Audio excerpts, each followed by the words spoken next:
രണ്ട് ഭാര്യമാരും 18 കുട്ടികളുമുള്ള കുടുംബങ്ങളുടെ നാഥനെ കാമുകി കൊലപ്പെടുത്തി മൃതദേഹം ചാക്കിൽ കെട്ടി കനാലിൽ തള്ളി. ഉത്തർപ്രദേശിലാണ് സംഭവം.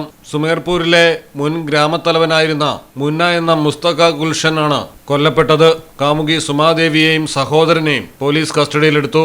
മുന്നയ്ക്ക് 2 ഭാര്യമാരും 18 കുട്ടികളുമാണുള്ളത്. ഓരോ ഭാര്യമാരിൽ നിന്നായി 6 വീതം ആൺമക്കളും 3 വീതം പെൺമക്കളും. സുമൻ ദേവിയുമായി പ്രണയത്തിലായതോടെ മുന്ന നിരന്തരം കാണാൻ സമ്മർദ്ദം ചെലുത്തുകയും ബ്ലാക്ക് മെയിൽ ചെയ്യാനും ശ്രമം തുടങ്ങി. ഇതാണ് ബന്ധം വഷളാകാൻ കാരണമായത്.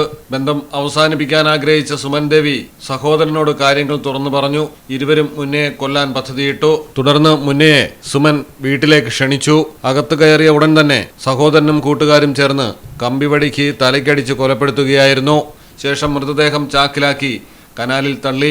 മുന്നയെ കാണാനില്ല എന്ന പരാതിയെ തുടർന്നുള്ള പോലീസ് അന്വേഷണത്തിൽ മൃതദേഹം കണ്ടെത്തി. ചോദ്യം ചെയ്യലിൽ സുമൻ കുറ്റം സമ്മതിക്കുകയായിരുന്നു. ഗ്രാമത്തിൽ നടക്കുന്ന തെരഞ്ഞെടുപ്പിൽ മത്സരിക്കാൻ തയ്യാറെടുക്കുകയായിരുന്നു മുന്ന. News desk Malayalam television.